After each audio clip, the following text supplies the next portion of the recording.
So I'm going to get as far as I can in cleaning out this bed. Oh my gosh, look.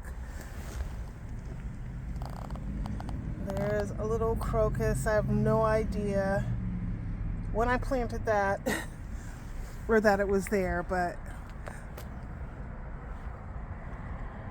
it's just beautiful. So anyway, we're going to get started down here at the end and work our way down the bed. We'll see how far I get. It's actually still pretty cold out here, so we'll see how far I get before I go inside.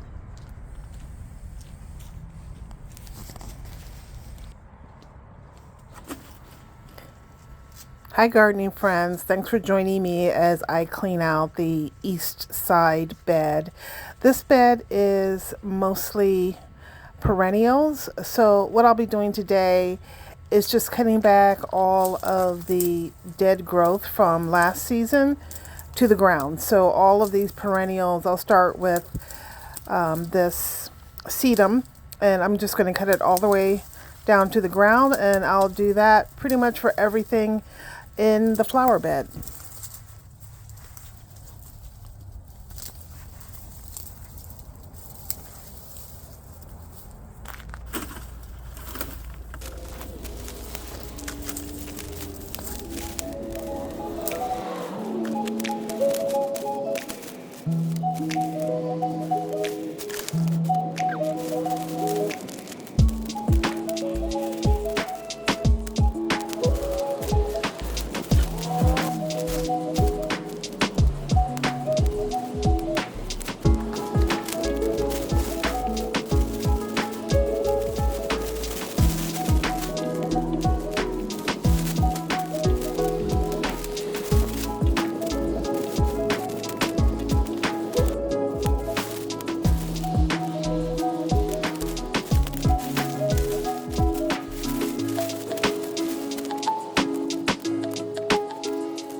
So for this lavender plant, I'm just going to cut back some of the dead flowers for now.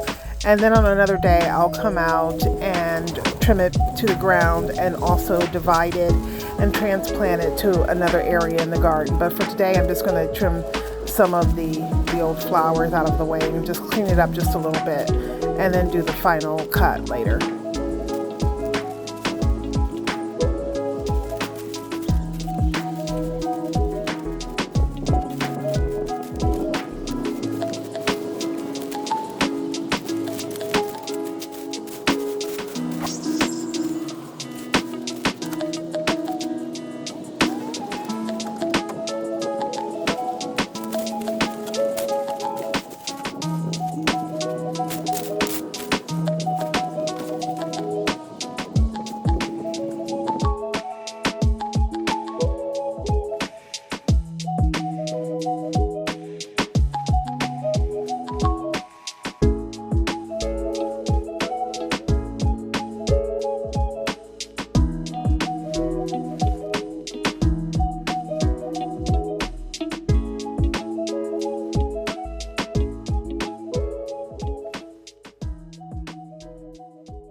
time to clean up. I can't believe all of this debris came from this bed. This is actually only half of it, but we'll get this all cleaned up and then take a look at the bed.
Okay, let's take a final look.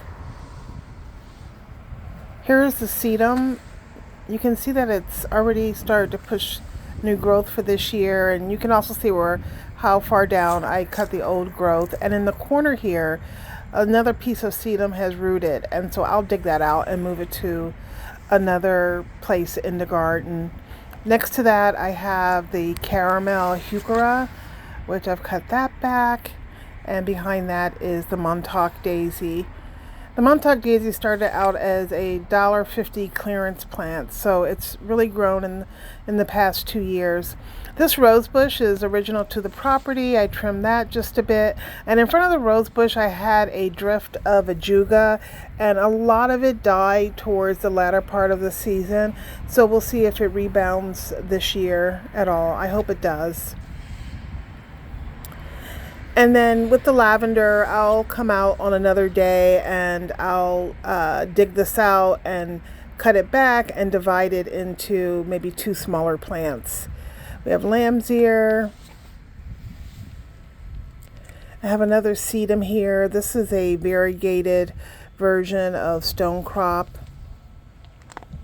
And then next to that, I have a drift of bearded irises. These were in the property when I moved here. They were actually in the backyard, and I moved them to the side bed. So they've been here for quite a number of years. And then behind that is the agastache.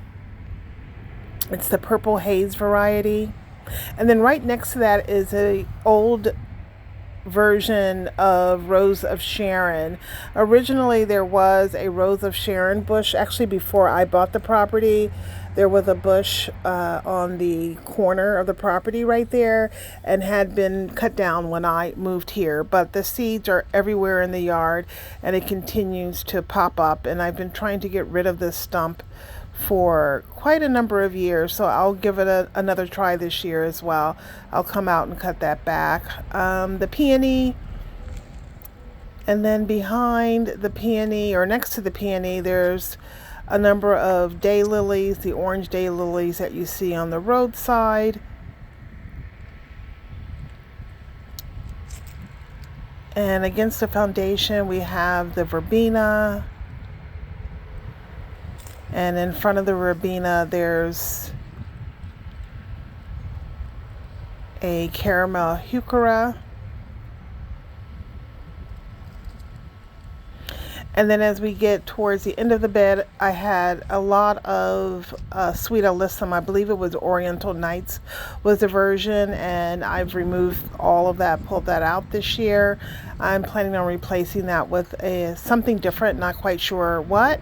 And then this is a climbing rose that I planted many years ago. I don't remember the variety.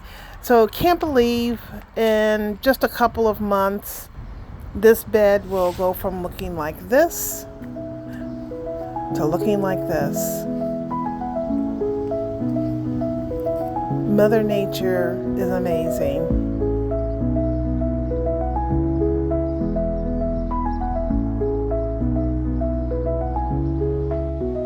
Happy gardening.